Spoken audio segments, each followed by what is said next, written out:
உண்டான காயமெங்கும் தன்னாலே ஆறி போன மாயம் என்ன பொன்மானே பொன்மானே.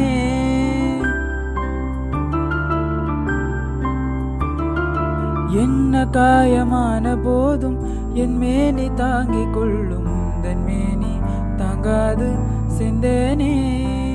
எந்தன் காதல் என்னவென்று சொல்லாமல் ஏங்க ஏங்க அழுகை வந்தது. எந்தன் சோகம் உன்னை தாக்கும் என்றென்னும் போது வந்து அழுகை நின்றது. மனிதர் உணர்ந்து கொள்ள இது மனித காதல் அல்ல, அதையும் தாண்டி புனிதமானது. அபிராமியே தாலாட்டும் சாமியே நான் தானே தெரியுமா. சிவகாமியே சிவனில் நீயும் பாதியே அது உனக்கு